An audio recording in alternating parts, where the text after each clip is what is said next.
Hello my friends, मैं सागर कुमार लेकर आया हूं आप लोगों के लिए केमिस्ट्री क्लास 12 का चैप्टर नंबर 1।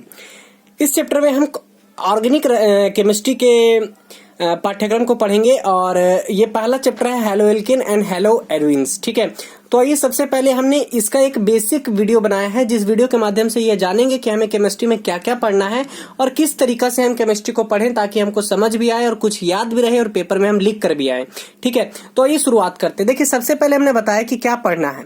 देखिए, हेलो एल्केन और हेलो एरीन में आपको ये टॉपिक्स जो है जानने हैं। ठीक है ना। सबसे पहले हेलो एल्केन किसे कहते हैं, हेलो एल्केन का वर्गीकरण, उसके बाद उसका IUPAC नेम, उसके बाद इसके sp3 हाइब्रिडाइजेशन के जो CX आबंध युक्त यौगिक होते हैं उन्हें जानना है, sp2 CX कार्बन बॉन्ड के जो आबंध युक्त यौगिक होते हैं उन्हें जानना है, उसके बाद CX बॉन्ड की पद्धति जाननी है। यहाँ पर C कार्बन है और X हैलोजन है, जो हम आगे आपको विस्तृत चर्चा करेंगे, टेंशन नहीं लीजिए, एकदम समझिए कि यहाँ क्या पढ़ना है हमको। विरचन की विधियां मतलब बनाने के तरीकों को जानना है, रासायनिक अभिक्रियाएं पढ़नी है, इनसे रिलेटेड हेलो एल्केन और हेलो एरीन से पॉली हेलो एल्केन यौगिक पढ़ना है और सभी के भौतिक एवं रासायनिक गुण हमें जानने हैं। ठीक है ना। देखिए, मैंने कुछ टिप्स दिया है दोस्त, पढ़ते समय आप क्या ना करें। और सबसे पहले आपको पढ़ते समय मोबाइल का प्रयोग ना करना है। देखिए मेरे दोस्त, ये थोड़ा सा कॉम्प्लिकेटेड चीज है। यदि आप पढ़ते समय मोबाइल नहीं चलाएंगे तो आप पढ़ कैसे पाएंगे, यहाँ पर ये भी बात है। लेकिन मेरा यहाँ कहने का तात्पर्य ये नहीं है। मेरा कहने का तात्पर्य मेरे दोस्त, जब आप अपना सेल्फ स्टडी कर रहे हैं तो उस समय मोबाइल को एकदम दूर रख दीजिए ताकि आपको कोई डिस्टर्ब ना करे। सोने वाले स्थान पर पढ़ाई नहीं करना है। ठीक है ना। और सेकंड, आपको जहां पर आप सोते हैं वहां पर पढ़ाई बिल्कुल नहीं कीजिए, एकदम वहां से दूर हो जाइए और जाकर के कहीं पर भी आपका अगर टेबल कुर्सी है तो वहां पढ़ने वाले स्थान पर आप जाकर के पढ़ाई कीजिए। उसके बाद अब इस चैप्टर में आपको क्या करना है, क्या याद करना है। सबसे पहले हेलो एल्केन, हेलो एरीन और पॉली हेलो एल्केन की परिभाषा, आपको ये एकदम इंपॉर्टेंट है। आप पूरा चैप्टर पढ़ लेंगे और आपको हेलो एल्केन, हेलो एरीन और पॉली हेलो एल्केन की परिभाषा नहीं याद है तो क्या फायदा है सब पढ़ाई का मेरे दोस्त।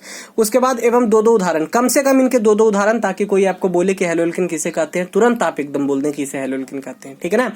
इन सभी के रासायनिक गुण अर्थात रासायनिक अभिक्रिया, आपको मेनली इस चैप्टर में फोकस देना है रासायनिक अभिक्रिया पर। हेलो एल्केन और हेलो एरीन के साथ जो रासायनिक अभिक्रियाएं हैं उनसे जुड़ी जो हम आगे आपको पढ़ाने जा रहे हैं उस पर फोकस देना है। बाकी बेस चीजें हैं, ठीक है ना, बाकी सिर्फ ऑब्जेक्टिव के लिए आपको आएगी और बाकी ये जो रासायनिक अभिक्रियाएं ये आपको सब्जेक्टिव में बहुत काम आने वाली है। मेरे दोस्त याद रखिएगा, जो स्टूडेंट सब्जेक्टिव में नंबर उठा लेता है उसका ऑब्जेक्टिव में नंबर उठना ही है, क्योंकि ऑब्जेक्टिव लगभग सबका सेम रहता है। मेन फोकस दीजिए सब्जेक्टिव पर, आपका नंबर अच्छा आएगा, क्योंकि हमने पहले भी आपको बोला है ऑब्जेक्टिव सबका सेम रहता है। ऑब्जेक्टिव का जो मार्किंग है वो एवरेज मार्किंग होता है, लेकिन सब्जेक्टिव जो है उठाना बहुत कठिन होता है मेरे दोस्त। यदि आप सही और सच्चे मन से एकदम लिख के आएंगे जो आपको पढ़ाया गया है तो आपको कोई भी ज्यादा नंबर लाने से नहीं रोक सकता है। उसके बाद एक यौगिक का दूसरे यौगिक में परिवर्तन, ये मेन चीज है इस ऑर्गेनिक केमिस्ट्री में। ये आपको अगर नहीं आता है, एक यौगिक को दूसरे यौगिक में कैसे बदलें, जैसे इथेन को मीथेन में कैसे बदलें, बेंजीन को बेंजिल्डिहाइड में कैसे बदलें, ठीक है, सिल्वर से एसिटिलीन से इथाइन गैस कैसे बनाएं, ये सब यदि आपको नहीं आता है, एथीन से एसिटिलीन गैस, ठीक है, यदि ये सब आपको नहीं आता है तो फिर ऑर्गेनिक केमिस्ट्री पढ़ने का कोई फायदा नहीं मेरे दोस्त। ये सब आपको आना चाहिए। उसके बाद क्या सीखना है, ये सब तो हम पढ़ लिए, हमने क्या पढ़ना है ये जान लिया। अब इसमें से क्या याद करना है, तो ये तीनों चीज आपको याद करना है। उसके बाद इससे क्या सीखना है, तो सभी यौगिकों का नामकरण, ठीक है ना। इसमें कुछ चीजें ऐसी है जिनको हमें याद करना है और कुछ चीजें ऐसी है जिनको हमें सीखना है। तो सभी यौगिकों का नामकरण कैसे करें ये आपको सीखना पड़ेगा मेरे दोस्त। कितना भी आप इसको रट लीजिए, आपका कोई काम नहीं आने वाला। जब तक आप इसे सीख नहीं जाते हैं तब तक आपके कोई काम नहीं आने वाला है। ठीक है। उसके बाद सभी यौगिक की संरचनात्मक सूत्र कैसे बनाए, जैसे CH4 रहता है तो एक कार्बन बीच में, ऊपर हाइड्रोजन, इधर हाइड्रोजन, इधर हाइड्रोजन, इधर हाइड्रोजन, कैसे ये सब करें, जब तक ये आप नहीं सीख जाते हैं आपको कोई फायदा नहीं है। उसके बाद सभी यौगिक का हाइब्रिडाइजेशन कैसे ज्ञात करें, ये एकदम इंपॉर्टेंट चीज है मेरे दोस्त। ये देखिए, हर साल 2 या 3 क्वेश्चन हाइब्रिडाइजेशन से बिहार बोर्ड में एकदम पूछना अनिवार्य बना दिया है और हमेशा पूछता है। इसलिए हाइब्रिडाइजेशन का मैं एक पर्सनल वीडियो बनाऊंगा, उस वीडियो को आप लोग देखिएगा और हाइब्रिडाइजेशन, उस वीडियो को देखने से आपको हाइब्रिडाइजेशन की कोई भी दिक्कत नहीं होने वाली है और सारे क्वेश्चन आप चुटकियों में सॉल्व कर देंगे। चलिए नेक्स्ट, इसके बाद हम लोग चर्चा करते हैं हाइड्रोकार्बन पर। सबसे पहले ये देखिए बेसिक वीडियो है, हमने पहले भी बोला यहां से आपका चैप्टर शुरू नहीं हो रहा है। ठीक है, चैप्टर यहां से आपका शुरू हो रहा है, लेकिन चैप्टर शुरू ना होने से पहले हम उसके बेसिक्स को बना लेंगे। जैसे हम भिन्न के जोड़ मान लीजिए कर लेते हैं और हमको जोड़ नहीं आता है, तो क्या हम भिन्न के जोड़ कर पाएंगे? नहीं कर पाएंगे। इसलिए आपको बेसिक पहले जानना जरूरी है, ठीक है। तो आइए सबसे पहले हाइड्रोकार्बन क्या जानते हैं। तो हाइड्रोजन तथा कार्बन से बने यौगिकों को हाइड्रोकार्बन कहते हैं। यह दो प्रकार के होते हैं, एक बंद कार्बन श्रृंखला वाले यौगिक और एक खुली कार्बन श्रृंखला वाले यौगिक। बंद कार्बन श्रृंखला वाले यौगिक भी दो प्रकार के होते हैं, एक होते हैं एलिसाइक्लिक और एक होते हैं एरोमेटिक। एलिसाइक्लिक का उदाहरण है साइक्लोहेक्सेन। आपको देखने में ये बेंजीन की तरह लग रहा होगा मेरे दोस्त, लेकिन ये बेंजीन नहीं है मेरे दोस्त, ये साइक्लोहेक्सेन है। क्यों?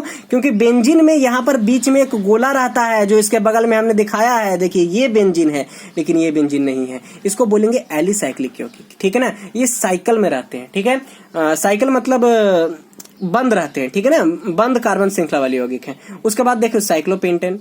उसी तरीके से एरोमेटिक यौगिक जिनके बीच में जो है डबल बॉन्ड, ट्रिपल बॉन्ड, ये सब भी मौजूद रहता है। जैसे देखिए ये हमारा बेंजीन है पहला, दूसरा हमारा क्लोरोबेंजीन है।